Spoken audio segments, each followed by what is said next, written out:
Бабалар билген ыйык тил, кыргыздар үчүн сыймык тил. Кылымдар ашкан тилиңди жаныңдай көрүп, сүйө бил. Заттардын аттарын билдирип, ким эмне, кимдер эмнелер деген суроолорго жооп берген сөздөр зат атоочтор деп аталат. Мисалы, адам, тоо, китеп. Табыш жөндөмөсүндө турган сөздөрдү белгиле.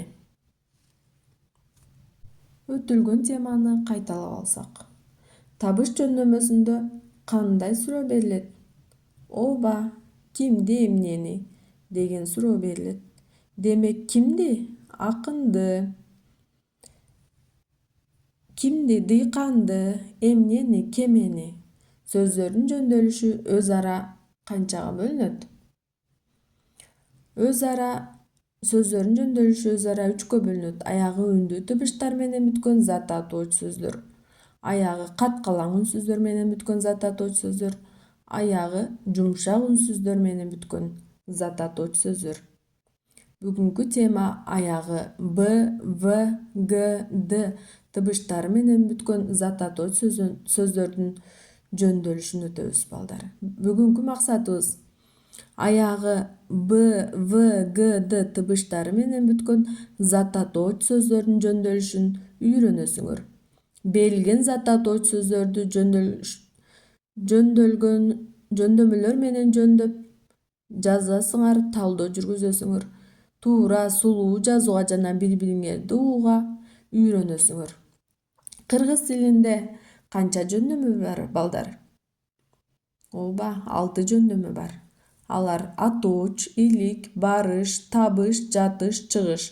Суроолору: атооч ким эмне, илик кимдин эмненин, барыш кимге эмнеге, табыш кимди эмнени, жатыш кимде эмнеде, чыгыш кимден эмнеден.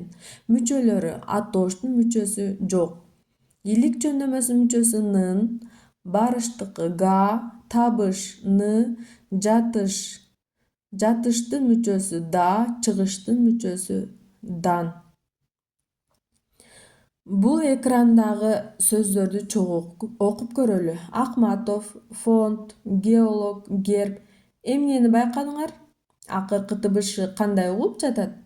Ооба, сөздөрдүн акыркы тыбышы жазылгандай эмес. В тыбышы ф болуп, д тыбышы т болуп, г тыбышы п болуп, к болуп, б тыбышы п болуп угулгандай эмес. Сөздөр б, в, г, д тамгалары менен жазылат. Аягы б, в, г, д тыбыштары менен бүткөн зат атооштор жөндөөлгөндө илик жана табыш жөндөмөлөрүнүн башындагы ны тыбышы д тыбышына өтө өзгөрөт. Илик жөндөмөсүндө, мисалы, Акматов, Акматовдун ны тыбышы д тыбышына өтүп өзгөрдү. Геолог, геологдун, фонд, фонддун, герб, гербтин. Табыш жөндөмөсүндө да ны тыбышы д тыбышына өтүп өзгөрдү. Акматов, Акматовду, геолог, геологду, фонд, фондду, герб, гербди. Ал эми барыш, жатыш жөндөмө мүчөлөрүндөгү башкы тыбыштар өзгөрбөйт. Барыш жөндөмөсүндө га мүчөсү Акматов го, геолог го, фонд го, герб ге. Ал эми чыгыш жөндөмө мүчөлөрүндөгү башкы тыбыштары өзгөрбөйт. Чыгыш жөндөмөсүндө дан мүчөсү Акматов дон, геолог дон, фонд дон, ошондой эле гербден. Көңүл бурганыңыздарга чоң рахмат. Саламат.